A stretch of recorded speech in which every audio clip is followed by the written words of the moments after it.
मोदी, संवाद और कर्मयोग से बना व्यक्तित्व। लीजिए सुनिए माननीय प्रधानमंत्री श्री नरेंद्र मोदी जी के जन्म दिवस 17 सितंबर हेतु माखनलाल चतुर्वेदी राष्ट्रीय पत्रकारिता एवं संचार विश्वविद्यालय भोपाल में जनसंचार विभाग में अध्यक्ष प्रोफेसर संजय द्विवेदी के विशेष लेख का ये ऑडियो संस्करण।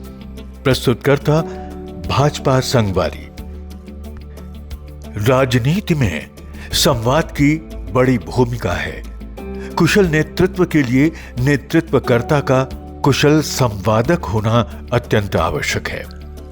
संवाद की इसी प्रक्रिया को भारत के माननीय प्रधानमंत्री नरेंद्र मोदी ने एक क्रांतिकारी दिशा दी है।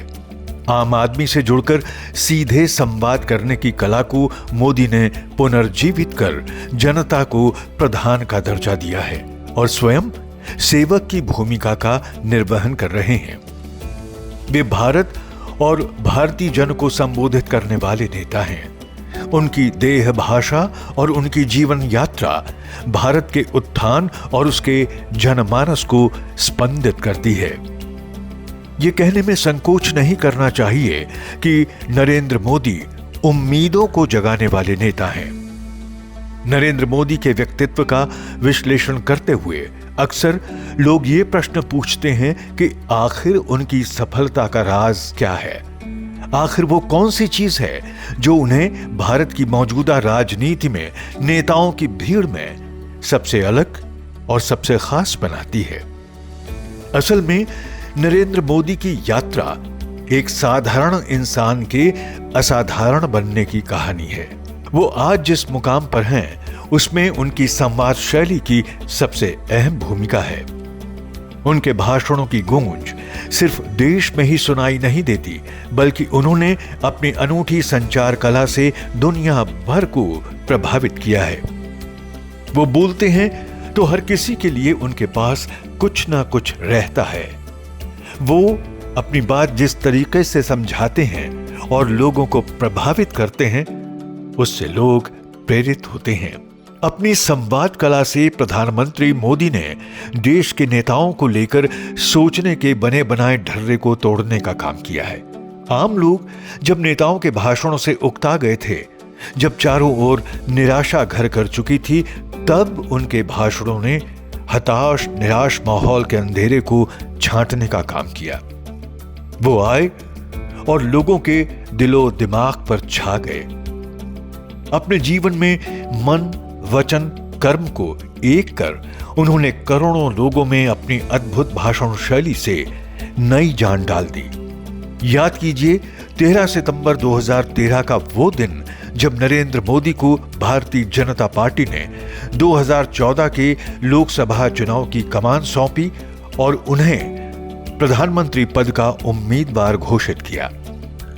महज 6 महीने के भीतर शुरू हो रहे आम चुनावों में उन्हें पार्टी ने 1.25 अरब भारतवासियों के साथ संवाद करने की जिम्मेदारी सौंपी। और तब जिस जोरदार तरीके से उन्होंने रैलियों में अपने अनूठे अंदाज वाले भाषणों से समा बांध दिया, उस चुनाव अभियान ने एक बारगी पूरे विश्व को अचंभित कर दिया।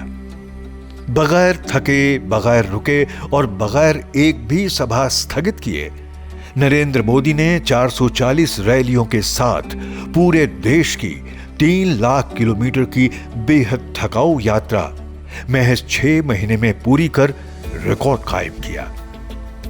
इस चुनावी कैंपेन में उनके ओजस्वी भाषणों में कुछ ना कुछ नया और अनूठा था। काशी में जब मोदी की चुनावी सभा पर प्रशासन द्वारा रोक लगाई गई, तब उन्होंने कहा था, मेरा मौन भी मेरा संवाद है। इस एक वाक्य ने पूरे देश को उनके करिश्माई नेतृत्व में ऐसा गूंथ दिया कि भारतीय जनमानस में आत्माभिमान और आत्मगौरव वाले राजनीतिक नेतृत्व को लेकर एक नई बहस पैदा हो गई। नरेंद्र मोदी ने श्रोताओं के हिसाब से अपने भाषणों में बदलाव किया, जो उनकी शैली की सबसे बड़ी खासियत भी बनी। अपने चुनावी अभियान में मोदी ने युवाओं और वृद्ध दोनों आयु वर्ग के लोगों को प्रभावित किया। मोदी ने रटे रटाए भाषणों के बजाय लय में बात रखी, जिसने अपेक्षाकृत अधिक लोगों के दिलों को छुआ। अपनी बॉडी लैंग्वेज में मोदी हाथों और उंगलियों का शानदार इस्तेमाल करते हैं। अपने शब्दों के हिसाब से वो चेहरे पर भाव लाते हैं। तर्कों को जब आंकड़ों और शानदार बॉडी लैंग्वेज का साथ मिलता है तो भाषण अधिकतम प्रभाव छोड़ता है। मोदी अपने विजन को लोगों तक पहुंचाने के लिए आंकड़ों का खूब इस्तेमाल करते हैं। जरूरतों और उपलब्धता के आंकड़े अपने भाषणों में इस्तेमाल कर मोदी ने मुश्किल समस्याओं को आसानी से लोगों के सामने रखा। महान वक्ता इतिहास के किस्सों से अपने भाषणों को जीवंत बनाते हैं। अपनी बात को प्रभावी तरीके से रखने के लिए वे मुस्कुराहट, नारों और लयात्मक शब्दों का इस्तेमाल करते हैं। कई बार अच्छे वक्ता एक कहानी के माध्यम से ही अपनी बात और इरादे साफ कर देते हैं। नरेंद्र मोदी इस कला में निपुण हैं। उनके वन लाइनर्स भाषण को यादगार बना जाते हैं। लेकिन क्या मोदी का व्यक्तित्व सिर्फ भाषणों ने गढ़ा है? असल में Narendra Modi man of action हैं।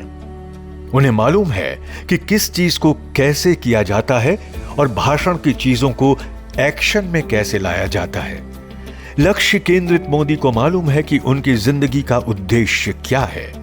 2014 में ब्यूरोक्रेसी के साथ सारे सहयोगियों को समय पर आने के आग्रह की शुरुआत प्रधानमंत्री खुद दफ्तर में ठीक 9 बजे हाजिर होकर शुरू करते हैं।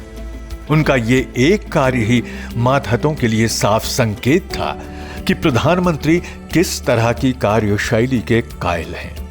एक तंत्र जो अरसे से चलता आ रहा है प्रवृत्ति का शिकार है।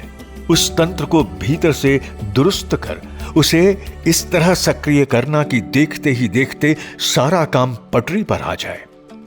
ये कमाल उस नेतृत्व का है जिसके आते ही प्रशासन में लोग खुद को बदलने के लिए मजबूर हो गए। जापान दौरे में ताइको ड्रम बजाकर उन्होंने जिस तरह से संसार भर को खुद के भीतर लय सुरताल की समझ रखने वाले शख्स का एहसास कराया, उसने क्षण भर में ही उनके भीतर मौजूद हर मौके पर आम लोगों की दिलचस्पी के मुताबिक काम करने वाली बहुआयामी शख्सियत को सामने ला दिया, जो बताता है कि मोदी को मालूम है कि आखिर उनके सामने दर्शक वर्ग उक्त समय में क्या सुनना पसंद करेगा और किस तरह के बर्ताव और संवाद की अपेक्षा लोग उनसे करेंगे। लोकप्रिय भाषण देने में वो समकालीन नेताओं में सबसे आगे दिखाई देते हैं, क्योंकि उनके भाषणों के पीछे कठोर तपस्या और कर्म साधना का बल खड़ा रहता है। जिंदगी के रास्ते में उनके ऊपर फेंके गए पत्थरों से कैसे उन्होंने सफलता की सीढ़ियों का निर्माण किया, उनका जीवन और उनके भाषण इसका जीता जागता उदाहरण है। वो एक ओर देश के युवाओं से आस भरते हैं तो खिलखिलाकर हंसते भी हैं। मुट्ठी बांधकर आसमान में देश की ताकत का परचम फहराते हैं तो दोनों हाथ उठाकर करोड़ों भारतीयों के आत्मविश्वास को आवाज देते हैं। आंखों में आंसू भरकर अपने बचपन की दुखों भरी जिंदगी का हवाला देकर जो आम भारतीय को हार न मानकर हिम्मत के साथ लड़ने और कर्म क्षेत्र में डटने की सीख भी देते हैं, ताकि गांव गरीब किसान, झुग्गी झोपड़ी के इंसान, बेरोजगार नौजवान की जिंदगी में उम्मीदों का नया सवेरा आए। प्रधानमंत्री इन्हीं वजहों से बार बार मुद्रा बैंक योजना के जरिए युवकों को स्वरोजगार के लिए कर्ज देने, नए बैंक खातों की योजना को सफल बनाने और स्किल इंडिया के जरिए हर नौजवान को देश की जरूरत के हिसाब से हुनरमंद बनाने की बात करते हैं। स्टार्टअप योजना के जरिए लाखों नए उद्यमी खड़ा करने, स्वच्छता अभियान के जरिए भारत की बदरंग तस्वीर बदलने और बेटी बचाओ बेटी पढ़ाओ के जरिए महिलाओं और बच्चियों की जिंदगी में बड़ा बदलाव लाने की कोशिश करते हैं। प्रभावपूर्ण अभिव्यक्ति सबके बस की बात नहीं है। ये कला सीखी नहीं जा सकती, ये केवल और केवल अनुभव से आती है। जनता के बीच से निकला जमीनी नेता ही इस स्तर तक पहुंच सकता है। जैसे कि नरेंद्र मोदी, उन्हें सुनने वालों की फहरिस्त में देश के लोग भी हैं और दुनिया के भी। विरोधियों को घेरना हो या मन की बात करनी हो, उनके शब्दों का चयन अनूठा होता है। पुलवामा हमले के बाद जब उन्होंने कहा घर में घुसकर मारेंगे, तब उनके चेहरे पर जो भाव थे वे बता रहे थे कि यह महज भाषणबाजी नहीं है। विरोधी भले ही इसे जुमलेबाजी कहे, लेकिन शायद जनता इसे जुमलेबाजी नहीं मानती। अगर मानती तो मोदी का नाम ब्रांड मोदी नहीं बन पाता। राष्ट्रीय राजनीति में अपने सेवा भाव, साधारण जीवन शैली, शानदार प्रबंधन और शब्दों के प्रभावी चयन के बूते नरेंद्र मोदी अगली कतार में आ खड़े हुए हैं। जिस तरह से नरेंद्र मोदी ने देश की विविध जनता को ध्यान में रखते हुए अपनी संवाद क्षमता का इस्तेमाल किया है, ये उनकी सफलता का बड़ा आधार भी है। ऐसे परिदृश्य में जब भारत के प्रधानमंत्री को वैश्विक नेता के रूप में मान्यता मिली है, उनका प्रत्येक शब्द मूल्यवान हो जाता है। विशाल देश की विशाल जनसंख्या से संवाद करने का इससे ज्यादा प्रभावी तरीका दूसरा नहीं हो सकता।